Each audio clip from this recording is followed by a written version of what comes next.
Okay, we're returning from closed session and we'll proceed with the agenda. We'll start with the approval of minutes. The chair will entertain a motion to approve the minutes of the October 22nd, 2024 regular meeting of the Board of Education as presented. So moved. Second. All those in favor? Aye. Any opposed? Okay, motion carries. The chair will entertain a motion to approve the minutes of the closed section of the October 22nd, 2024 regular meeting of the Board of Education as presented. So moved. Second.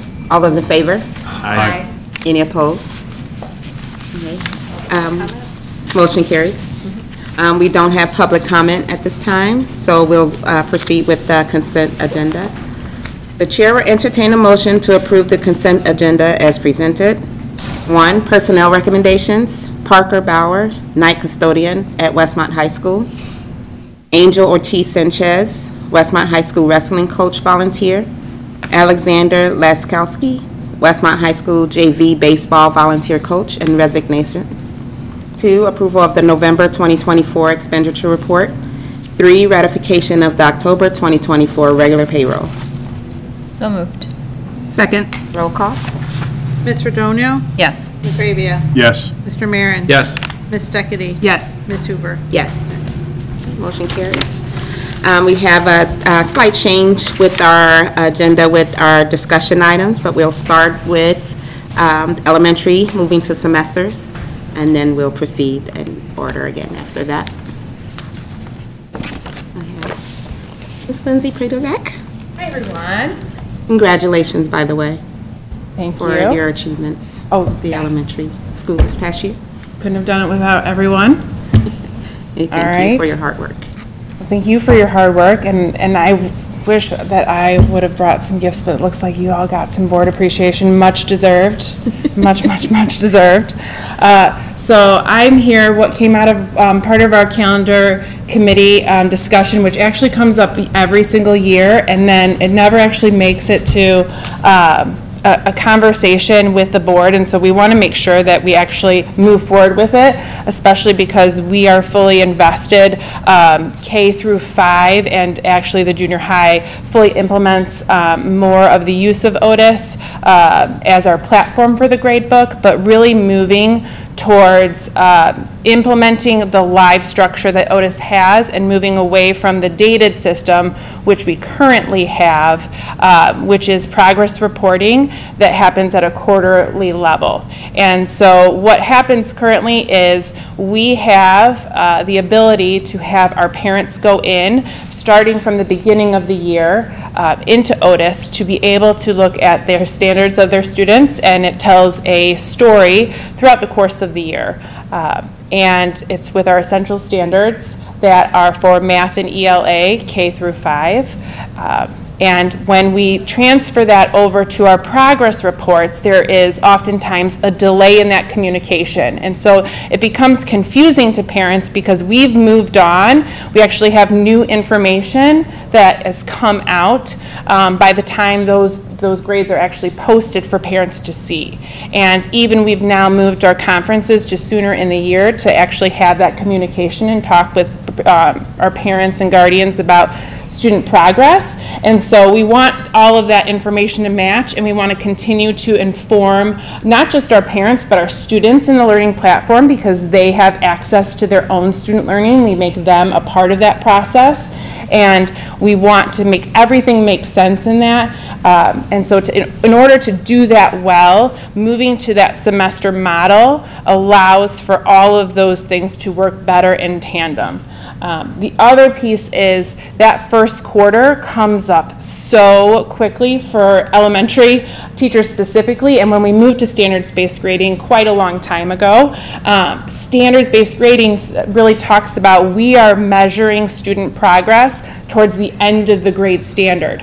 And so a big shift for parents was, oh my goodness, my kid is developing standards in October, and we say, yes, that is true. And so really having, once again, those conversations of, let's look into what Otis, which is our learning platform, tells us, and it really gives a lot of robust information within that system of what assessment students are taking. At the older grades, sometimes as they're taking the assessment, it can provide the question and what actually the student answered. And so we want to make sure that all of that matches, and moving the progress reports to semesters versus quarters helps us to do that.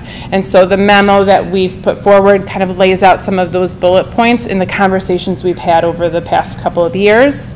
Our big push that we need to continue to do is educate parents in how to get into the platform and how to look into it. And actually our students are a really big part of that, because once they have access to their learning, especially once we get into that second and third grade through 8th grade, it really helps them to help educate their parents as well.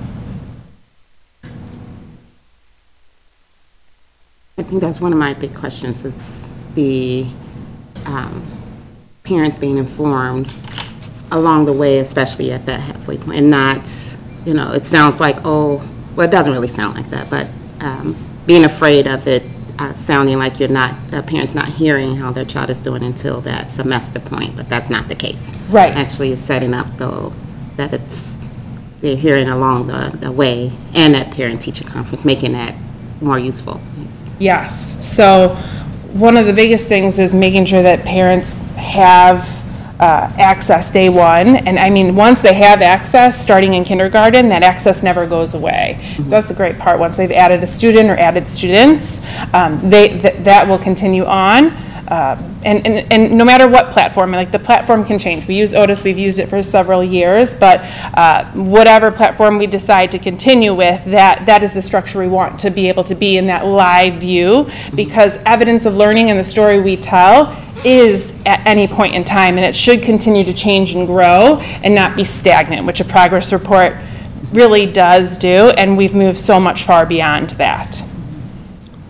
You already addressed the thing I was going to ask, which is just about parent education, because I was surprised when some parents were like, I've never logged in, and it's so sad because it is really cool. Like, I looked up questions on a math assessment, and then I printed them off, and then we were able to go over, it gets that granular, which is really cool. But you got to know how to get in there and how to navigate it. Yes. And things like that. Yes. So we've made some quick videos, and then we've shortened the videos, and then I put the videos in different spots in our newsletters, and so when parents call, we put the videos back in to remind them.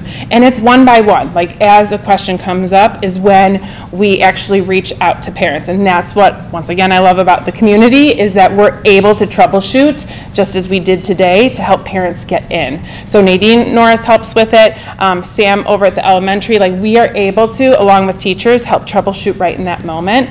And like I said, once one child is in, it's easy to add another in a family, and then you're in there and set for the duration of your child's experience K through 8. I agree with you, because, yeah, we logged in early, and then same login, able to the whole time my son was there, so our sons. Yeah, it's that first email, not getting stuck in spam, and not getting lost in, it's just a saturation of communication. We'd rather over-communicate than under-communicate, and we've got to figure out how parents want that access to get that initial piece and find it early on, especially new families in the district too. And that real-time access. Yes. That's great. And word of mouth, that's the other, yes, yeah. Any other questions? Okay. Thank you so much. Thank you. Hey, can I have your pen? I only got a pencil. All right, we're going to move on to the Illinois school report card. We're not going to do the calendar yet? Oh.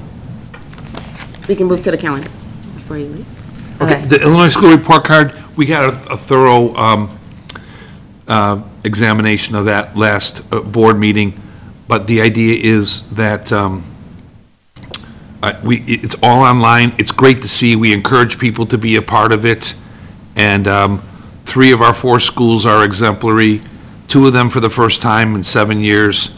There's almost no district in the state that has 75% of its schools that are exemplary. So it's amazing. If you go to Illinois School Report Card, the results are incredible. Linz, And I'm sorry, I was happy that don't go yet. I'm my sorry. neighbors, you know, when I talked to them, they knew about the exemplary of Oh, the good, junior high, good, yeah. You know, and Manning, so they were excited, so Yeah, I it's, thought that was a great thing. people worked very hard to make that happen, and it was incredible work. I'm glad that the people are noticing. Yeah. All right, we're going to jump to number 4 with our 2025-2026 school calendar. That's where we have Lindsay Peterson here. So basically, we asked for some things on the calendar and have 2 that were presented for the most part, with the 1-day difference in the start dates at the primary. With the consensus that we don't start that week prior in August. We start, I think, either the 20th or the 21st, I think is the first. So the actually teachers are in, I'm looking for the comparison. Institute days, the first 2. Right. Or 3. Oh, no, the first 2. Yes, there's a 3-day start with calendar 1, and then calendar 2 is a 2-day start, so just a 1-day difference. But I think one big difference is the last day of school with those 2 calendars. So calendar 1, the last day of school is May 29th, and then calendar 2, the last day is Monday, June 1st, so there's 1 day of the next week of school. Both are, the last day is after Memorial Day. So I know there are other schools which you have in comparison in your packets that are starting earlier with the plan to end before Memorial Day. I think some other schools in the area, but, and you want to speak to it? Answer the Memorial Day question? Well, just that, what we're looking at, because we looked, you did give us a list of schools by comparison, when they're starting. I guess the thought process for not starting at that earlier point, which is like August 13th, I think. We had decided it is very early. And being in a unit district, it's extremely early. Like, it's the earliest we'd ever been in. And this year was extremely early. So I think that was something we talked about last, that was brought up in the last meeting. And so this was that compromise of the in-between and the recommendation of the ROE. So I think a lot of people are moving their timeline up, especially secondary schools. We're taking in mind being a unit district of finding that balance. And is there a recommendation from the committee in which calendar? Is that Calendar 1. I think that makes sense. The random Monday feels Yeah. random. Yes, yeah. Any other questions? Because we'll be voting on this. Yeah, I have a couple of questions. So we got the memo of understanding about parent-teacher conferences, and makes perfect sense to move to the full-day model, and that counts as an attendance day, right? For Yes. students. I guess I'm confused on, because I thought we'd be like gating a day maybe from that. That weekend in October, that Columbus Indigenous Peoples' Day weekend, I'm confused on why there's no school on the 10th.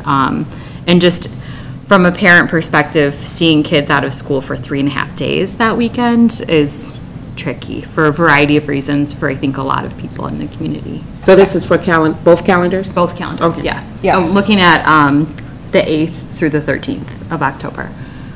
Yes, I understand. I have the child sitting Yeah. behind me, so I get it, as I have the For same issues you do. And also because childcare, like, most of our local ones don't necessarily, even the Park District doesn't carry for that day as well. Right. So one of the things we talked about was even, we did get good feedback in general of the fall break being nice this year across the board. But we also said this year, in general, we're not going to necessarily see a lot of feedback overall until we implement and try something out. And so going through a second year to see if we actually, like, let's give this a little bit of time, especially knowing that we went through this referendum and there was a lot of things going on. To be asking a lot of feedback right now during that time is a lot. The second piece is how we're playing with that SIP day. We've typically always done those on Wednesdays. And so to shift, especially for elementary parents, to shift those SIP days off of Wednesdays then to Thursdays or Fridays and to start playing around, which we've been unique. We're like trying to, be unique with calendars and see if we could do that on a different day. We were like, let's try and see how this goes for another year and then sit with the calendar committee next year and see what is the general feedback of a fall break, because what we did really was essentially move those parent-teacher conferences up 2 weeks from the past year and see if that's something that we enjoy, if it's worth it, because we are giving feedback to families a little bit sooner as a part of that, and then go from there. But there is some give and take with that, yes. Which I think the feedback earlier with parent-teacher conferences is awesome. So that weekend is designed to be like a fall break. I think that's important. I didn't know that. I didn't know that we were building in like a fall break into our calendar. And it's tricky because I think like with spring break and winter break, like those are more commonly accepted breaks. Correct. And so I think that's important to communicate to the community that like this is intended to be a fall break. Yes. Because I'm not sure, unless you're working in a school in this district, that it feels like a fall break. To other people, I think it feels like oh crap, like what am I gonna do? And to your point with childcare, like, Westmont Yard is one of the places that I think a lot of community members go. If you've got 2 kids, it's close to $600 for those days. And as we're asking community members to pay more money for the referendum and things like that, so I appreciate that we didn't necessarily ask for feedback yet on that, but I think asking for their feedback on the fall break would be really helpful, because in my mind, you could take those parent-teacher conferences and slide them to Friday. You have regular school Thursday. They're still off the next day after parent-teacher conferences because it's a weekend, and then still off on Monday. So I appreciate that there will be feedback and just things to pay attention to and be mindful of, because I think a lot of working parents, schools are not babysitters. I won't get into that, but I think they do expect, with the exception of spring break and winter break, and Thanksgiving break, we have the Wednesday through Friday off for kids to be in school. And also, I think they should be in school. And so, I think getting the feedback will be really important. I appreciate hearing the rationale, and this is the first time I'm hearing that it is designed to be a fall break. So we spoke to it in a way, I don't think fall break was necessarily used, but we talked about the feedback of getting, as we talked about attendance and family time and how families use that, getting extended weekends and trying to consolidate when those were, instead of being one sporadic day off here and another sporadic day off there. We talked about consolidating for this year's calendar. And then I think somewhere someone's like, oh yeah, it's like a fall break. But I don't think it was necessarily planned with that in mind. It was kind of answering to parents who were trying to consolidate more of their time off into one weekend where they used it for travel. Feedback, or when were we asked for that feedback? For this calendar that currently exists. Because what happens at the elementary, and that is absolutely 100%, we fight all the time, is families travel in the times that aren't the busy, the expensive flight times. I don't even want to say flight, because it's not always flight, but they do that. And so when we're trying to get our kids here during when we're in school, those are some of the responses we get. I think my question is, when did that Google form go out? Was it a Google form that we got to put input in on this calendar? For this calendar, no. So how we did this happen? Like I guess I missed. This was like getting feedback as far as wouldn't be. It was for last year, and this is why we got this calendar. When we talked about this current school year and how we looked at different calendars in that committee to say, and I think this is what building leaders were getting when we were starting our program with attendance in less than 5. And parents like, oh, well, I take my kids out, or we do family time we have. So I think getting that in the buildings, it wasn't a form that came back to the committee to say. Like communication-wise as far as. anecdotal information. Yes, we didn't from- send out a Google form, like, that's why I said, Got we it, we okay. didn't. I think that's helpful Yeah. for me to know, Yes. that it's anecdotal, that, it We was did not do a mainly from the formal. calendar committee. Yes, it was- Taking And this was talked information. about, yeah, even So I think with that's us, helpful yeah. to know too, Yeah. because, I think we could get better information. Right. I always hesitate to just make decisions based on anecdotal information. Right, but I'm just saying that it was done on purpose as we didn't get feedback, but this is the first Well, calendar of course, year it's that I think intentional. more. I Yeah, think we that got, most calendar planning is very intentional. Yeah, right, no, and that so makes sense. we didn't get the plan is to say, okay, families, that, we preach attendance, stay in school, but we do, honor that there is times that families do go away, or they take advantage of the 3-day weekend, but then they turn it into 4 anyway. And it's like, hey, can you consolidate your times away and your travel to these different spots, and knowing that we had that in this year.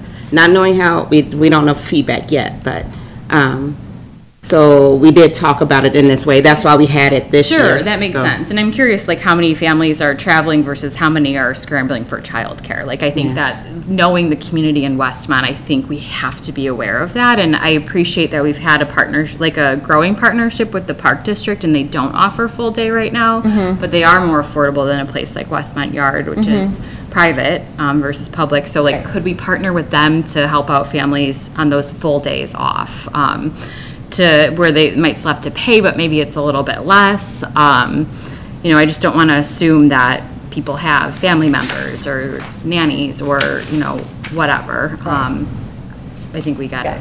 I know I'm preaching to the choir. No, but I want to be careful and just saying the anecdotal was data-driven by when we go through and meet with our families, when we talk specifically with attendance concerns. So I don't want to think it's like, we're having conversations. So families who have struggled to show up, like, for attendance, okay. And just really thinking, what are some of the barriers when we're thinking about, okay, when we have kids as we tier our attendance, and looking at why are we seeing, on long weekends, when we have holidays or things like that, why aren't we seeing the best attendance numbers? So when I just want to let you know it's driven by data. I don't think it's just like I heard this at the grocery store. No, thank- because there's different thank you types for of qualitative clarifying data. that. Sure. But in really thinking about when do we look at gathering a committee, because we're switching up even how calendar committee looked this year, and thinking more globally of how that looks, and rethinking how we do bring in parents to that discussion as well.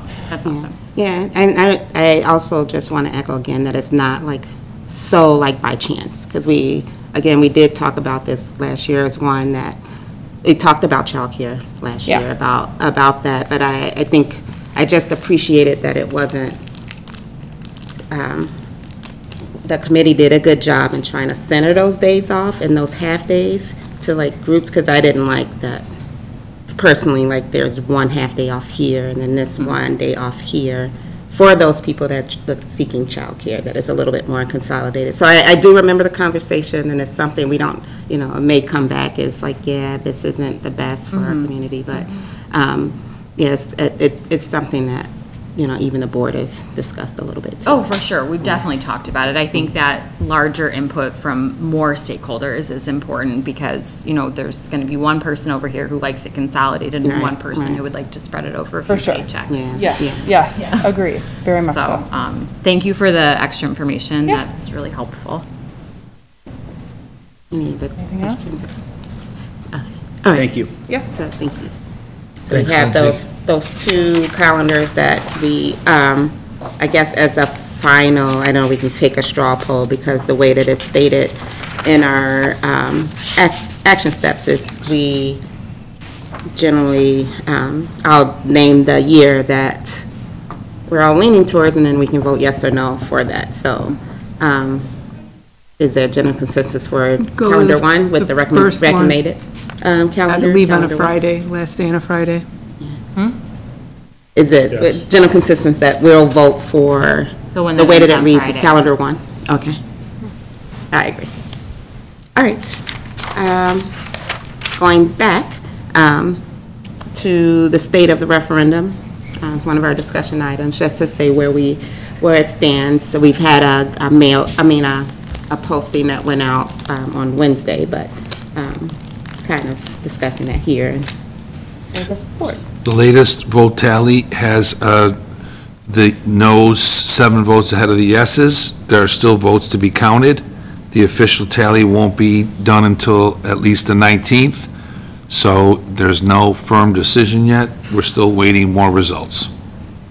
And so with that, we did have a committee meeting, a Finance and Facilities Committee meeting today. And I'm going to jump ahead and say that there's still discussion that will happen.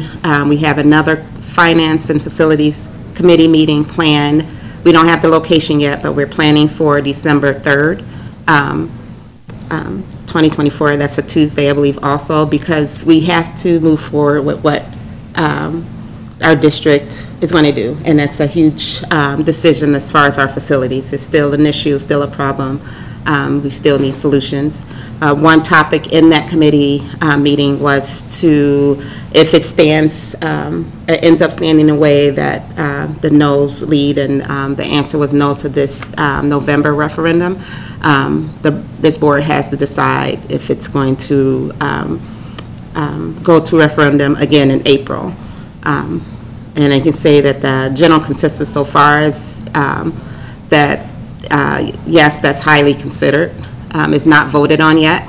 That vote will occur December 17th, but we are still interested in discussing that and having our community come into that committee meeting and discuss that, and also to discuss the amount that we're asking for. That's also on the table.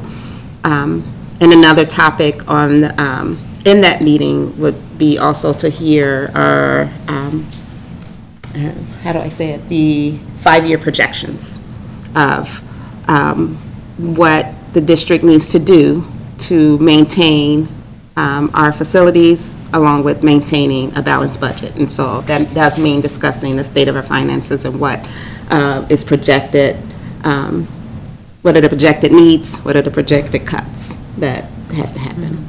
What time will the committee meeting be? 30? Or we don't? Our usual time is 5:30, but I guess it depends on the location that we get, but. And then beyond announcing that here, like, how can we get many people to come? Yeah, as soon as, I think if we get the time settled and then the place, Okay. I think we need to get that In as many broadcast. ways as possible, yeah. Yeah. Awesome. Okay. As you know, we still have to work and we still have to get solutions to how we function. So the work still needs to happen no matter what. So we have to figure that out. You know, did I reach the topics? I don't know if I got every topic that will happen at that meeting. So everyone's invited. December 3rd is 20 days away? 19 Just days about, away? yeah. 19 days? Yeah. Okay. We plan to have options as far as, you know, trying to think of scenarios. We try to come up with all kinds of scenarios or options that this board is considering. And, you know, we kind of put out there that we're always putting out information and welcoming information back. So that will be presented in that meeting.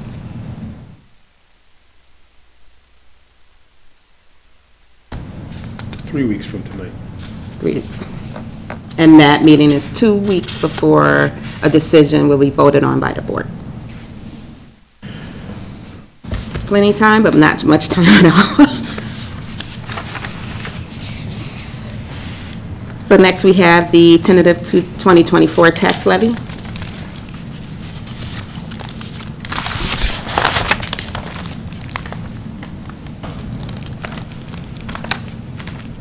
All right, so tonight I'll be presenting the 2024 tentative tax levy.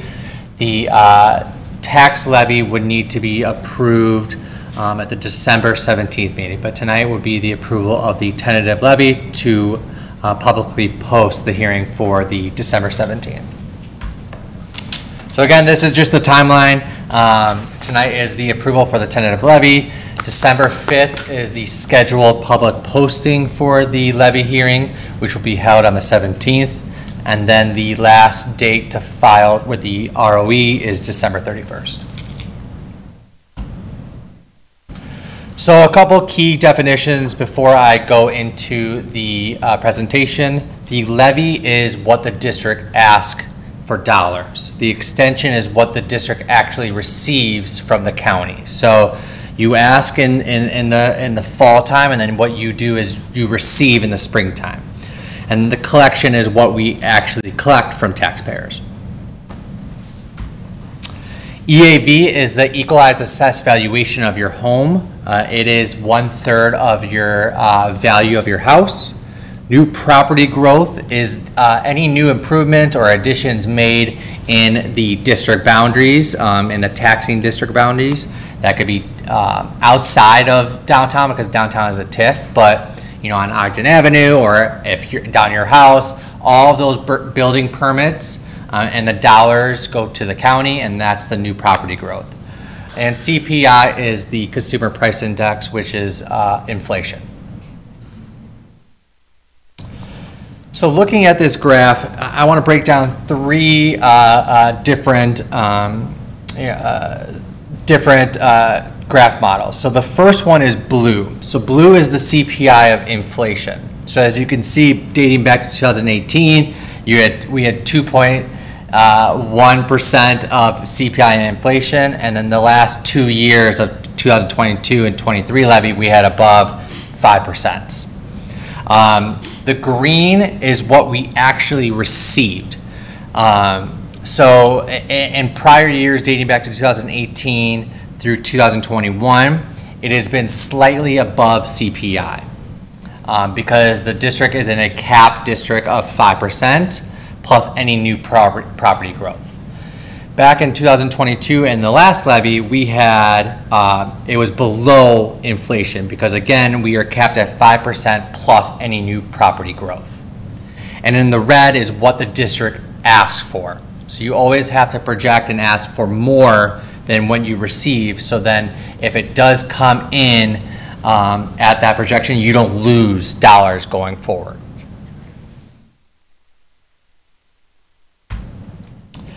This is a graph of EAV history within the taxing body dating back to 2018. As you can see, it is slightly increasing, which means house values and property values are slightly increasing in our taxing body.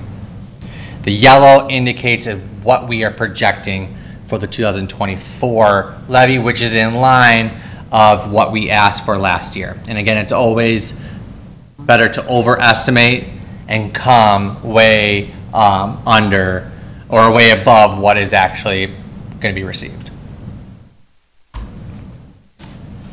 This is looking at new property growth. Red is what was projected, and green is what we actually received.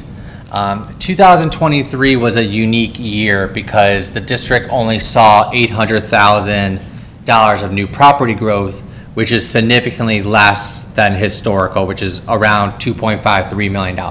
There's a lot of factors of that, inflation costs, so it's a lot more to build, it's a lot more to put on a new addition, so a lot more people are not doing that. So we didn't see a significant increase of new property growth back in 2023.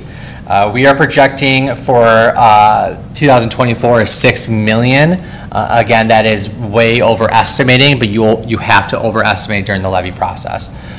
Realistically, my projection is to be around that $800,000. Again, with inflation slowly coming down, I don't see a lot of people building new additions, new houses in our town.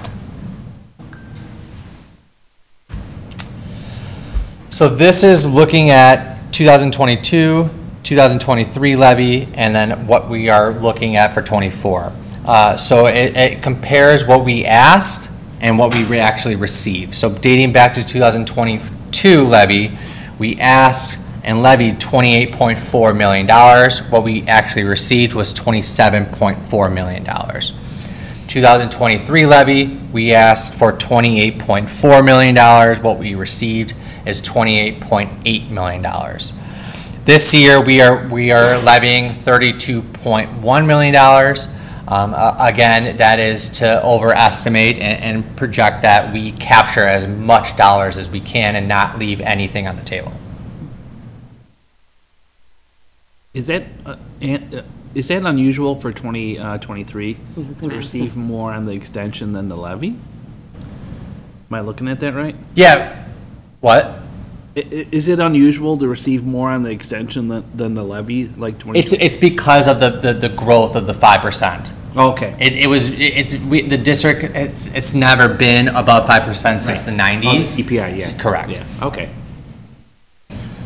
So overall, the district is looking at $32.1 million of the levy ask, which is roughly 11.33% increase from prior year. This does not mean property taxes increased by 11.33%. This is just stating that the district is asking for 11.33% from what they received last year. And again, as we look back at the previous slides, it is best practice and historically to always ask for more than what we actually received. Last year was a little weird because of the 5%. A question for you. I probably should ask this question 2 years ago, but the cap at 5% is countywide, and what mechanism could change that cap? State law. State law. The district cannot control that. The district can't, but state is there law. something that happens at the county level? No, state law. State law. 5%, and it's been that way for how long? Roughly, forever? Forever, yeah, since the 80s, yeah. Okay, so that means that any CPI above 5%, and you are likely to not keep pace with CPI. Correct. So the longer CPI stays above 5%, the more money this district loses. Wait. The more money, the less it's able to keep up with Correct. inflation. Correct. It loses ground to inflation. Right. By definition of state law, By definition of state law. as long as inflation's above 5%. Yeah. It And has been for 2 years. for 2 years. And then for this levy, the inflation for the levy is 3.4%. So if you're looking back at historical numbers, we're going to get around 3.4%. If anything, a little bit more if there is new construction. But it is in line with inflation. And if we look at projections going forward, inflation is going down, so that 3.4% goes down to 3, which dips into the 2. So that outweighs salary benefits. That changes the game for a lot of districts that in the state that loved at 5%, over 5% 2 years. They generate a lot of money. We generated a lot of revenue, but those days are done, knowing that inflation is going down. And so when you say new construction, is it just residential? It is. It's every addition, new construction within the taxing body. The only caveat is the TIF district. Okay. So the downtown Westmont, we don't see those new dollars, new construction until 2036. So everything exceeding those boundaries, new additions, new houses, new improvements, everything. Office buildings. New office buildings. If it's done in that taxing year, we see those dollars.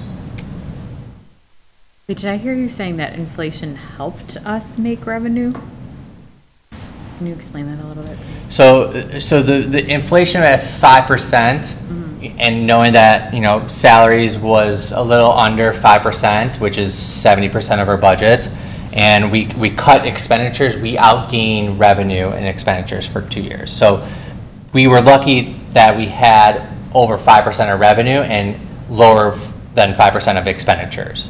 Going forward, that won't be the case. Because inflation is going down, you're now exceeding expenditures rather than what you want is exceeding Correct revenues. that. How do we correct that? Like, what do we have to do? So we just gotta look at the budget and look at financial projections. Salary and benefits is 70% of our budget. Looking at how are we gonna maximize, our services that we provide, co-ops with benefits, we really decrease those costs. But, it's every district's facing this concern of, we lived in 2 years of 5%, and now we're going back to normal, which We got to really maintain the expenditures. And I think, the district's done a really good job maximizing those 2 years and maximizing all the grant funds and every revenue source we have. But, unfortunately, those days are gone, and now we just have to look out for the next 5 years, or next 5 to 10 years. But ultimately, districts have to look at the budget, and 70% is salary and benefits, and the other 30% are construction, PD, purchase of services, supplies and materials. So it's just figuring out ways to cut costs.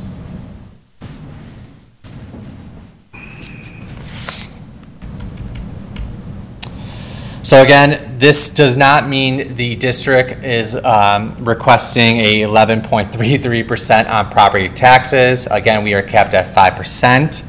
And lastly, if the referendum passes, how does this impact? Well, if the referendum passes in November or April, if the board decides to go in April, if it fails, this wouldn't impact taxpayers until 2026.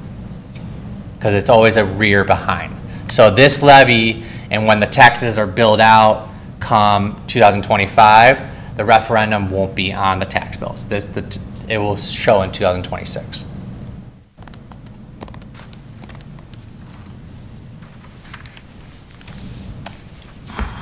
Any questions? So the next steps, board will approve the resolution for the tentative levy. It is already scheduled for December 5th for a public hearing, and then December 17th will be the resolution to approve the 24 tax levy.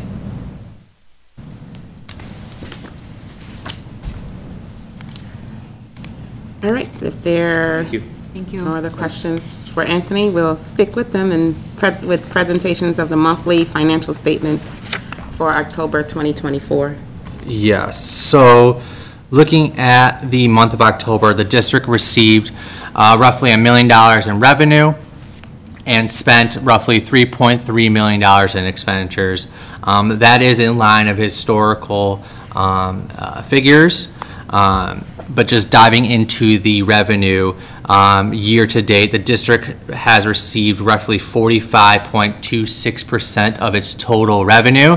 That is slightly less than projected looking at trends, which is at 52.16%. So again, it's going back to the whole inflation and those days of cost, revenues are going down. So that's why we're slowly under of historical trends. Looking at expenditures, the district has spent roughly 26.3%. That is slightly lower than looking at trends, which is 31.2%. But keep in mind, this is October. So the revenues are already done.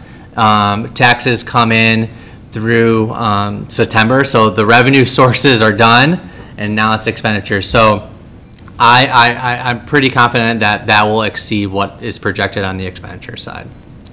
And then in total, through the month of October, the district has received roughly $14.8 million. That is largely due to the tax revenue in September, and the district has spent 8.6% of expenditures. Also in the monthly financials is the statement of positions.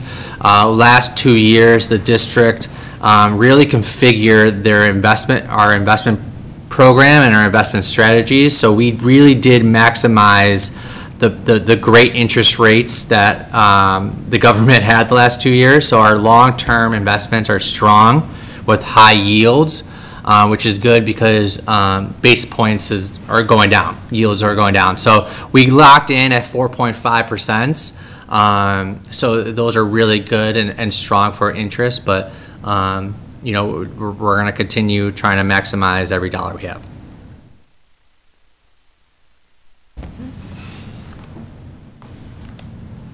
Any questions? All right, so we're going to keep pressing forward. We're going to go with the discussion for the IASB resolutions.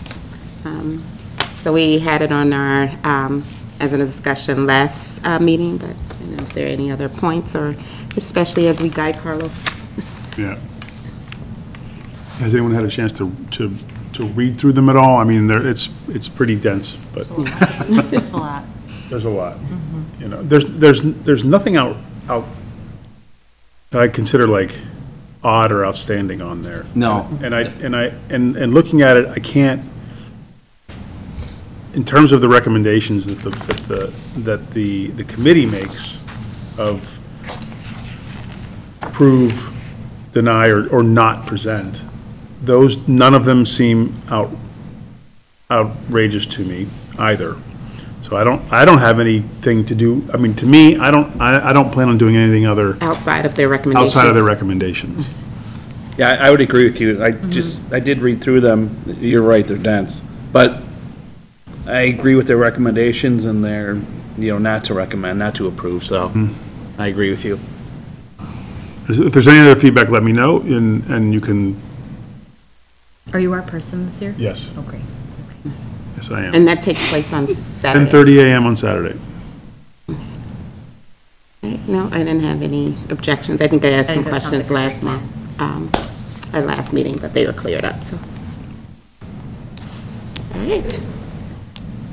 And then lastly, the joint annual conference sessions, and many people done the homework. I haven't, I have to say to myself, there are two that will be presenting our district, kind of like the things that we worked at and accomplished this past year. I have some narrowing down, like I had 10 to pick 2 or 3, and so I need to look at everyone and say like, okay, you're going to that one, you have it covered, but. I mean, you put that together, the doc. Yes. I already put mine in, that's why Ange put hers in. Yeah. So. It's good. I'll get mine in, because I did select what I'd like to go to. And so, yeah, we have it's better than last year, we have a game plan and can see where others are going and can let us know what they get out of it and any good points. I do. In the end, are you going to the Thursday? Yes. You are? I'm scheduled, I'll schedule, yes. So Good. that's the equity day that they That'll be a have. good one. So I'm excited to go to that. And Is it my imagination, or do they have more on Friday than they used to have, now that the equity is on Thursday instead of Friday?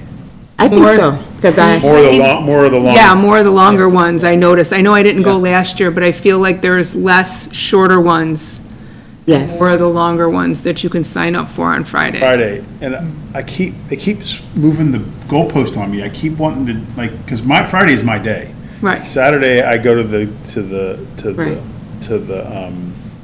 Policy. delegates assembly, and then, and then I have to go. And it's kind of same with myself, like, so Thursday is a great day to go, but Friday is the day that I get to choose, because Saturday, I think it's 1, and then we're presenting.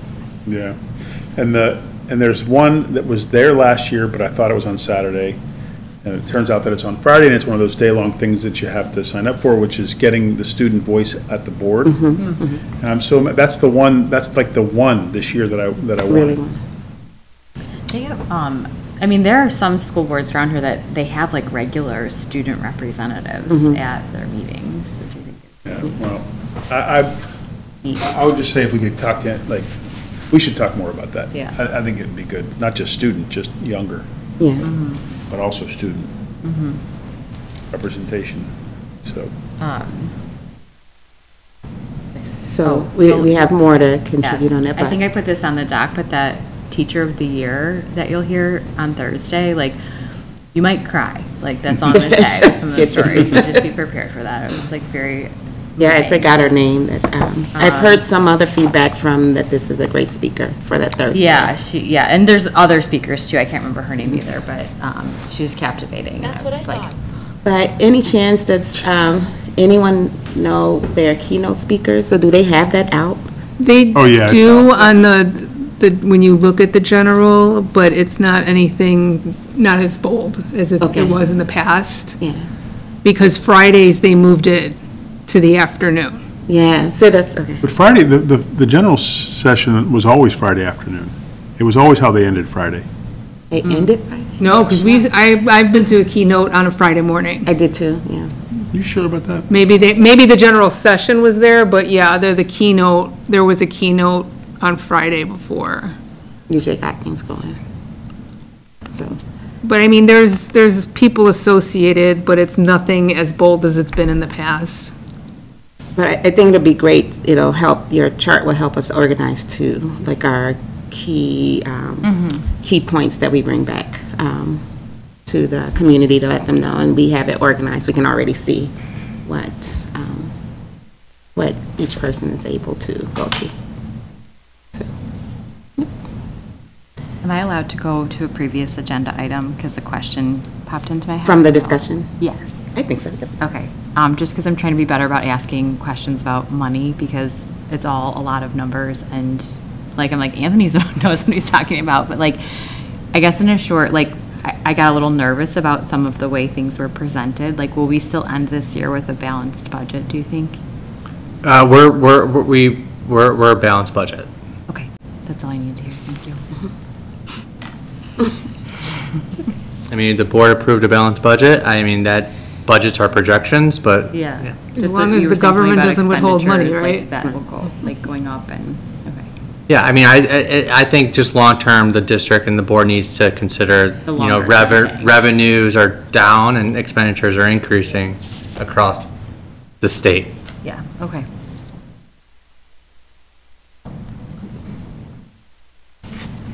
All right. We're going to move to our action items.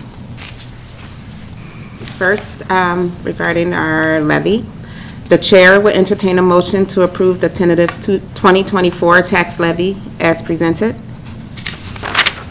So moved. Second. Roll call. Mr. Avia? Yes. Mr. Marin? Yes. Ms. Steckity? Yes. Dr. Hoover? Yes. Ms. Redonio? Yes.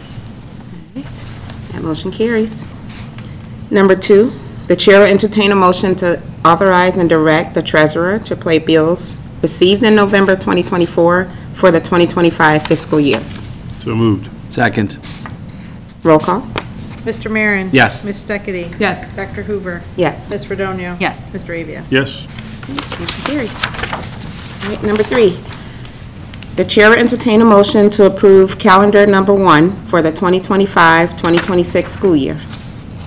So moved. Second. Roll call. Ms. Steckity? Yes. Dr. Hoover? Yes.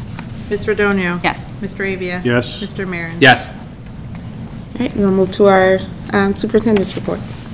I am very proud that on Veterans Day, assemblies were held in our schools, especially at the high school, and the students were so respectful, as they should have been. And we had some of our local veterans honored, and it was just a beautiful recognition of the service that has been given by veterans in our community. We have visitors from Taiwan, about 20 students at the high school and the junior high. We have families hosting, and we're about 1 week into this adventure, and it's going very well. We're grateful to the families who are hosting our students from Taiwan, and from the conversations I've had with them, they've enjoyed their time here. It's a great learning experience, not just for the students from Taiwan, but also for our students to be able to learn from people who come from different culture and from a different country, and it's been a great experience and a great partnership, so I'm grateful. And Pete Landreth did an amazing job, Vicky Gomez also, of helping to coordinate and make this possible, so that's a very positive thing. We have the play this upcoming weekend. The Play That Goes Wrong is the name of it. It's a fun play. We did. Huh? That's what we did for our fall play. It's Really? great, yeah, funny. Yeah. It's good. So it should be fun and enjoyable. It's this Friday and Saturday, the 15th and the 16th, I believe. So it would be great for people to come out and watch the production. So, The holidays. the Holidays Festival, The parade is The Saturday, December 7th. Lineup, we haven't received details on lineup yet, but I have put us down for the board walking and then having a vehicle of some sort in it, as we've done in the past. So once I have the details from the park district, I'll let you know. thanks, And Shannon. the tradition before that, during the morning and day, Is? as the band, their largest, and usually their most successful fundraiser. I don't know if you want to speak to it, Yeah, Kevin. thank you. So it's that same day? Yes. Be sure to go out. 9 to 3. And then I was going to ask you to speak about the success from our fall, is it fall sports? Yeah, we That, just finished yeah. our sports. So, We had Kyla Babb, who ran for our women's cross-country team, who finished third in the state, which is incredibly impressive, and set personal and school records, and we're very proud of her. The boys cross-country team and the girls volleyball team won conference championships, so that's wonderful. And we're just proud of all of our student athletes, not just for what they do on the athletic fields, but maintaining great academics simultaneously, so. We've been having some nice call-outs in the suburban Shaw local media. The volleyball team, Lucas Fears just got called out for like the final football game, so it's been awesome seeing Westmont. It's not, maybe not the top story, but it's in the stories, so. and then well, I always think it's a success, but the junior high, is that cross-country team? Yes, a couple of them went to state, I think like placed 13th and 15th, if I remember correctly, but we did have 2 students go to state for the junior high. So, it's awesome. Congratulations to all, and our praises to our students and the coaches. Go winter sports. Now it's winter sports. All right. We don't have public comments, so I'll go into our future meetings and events.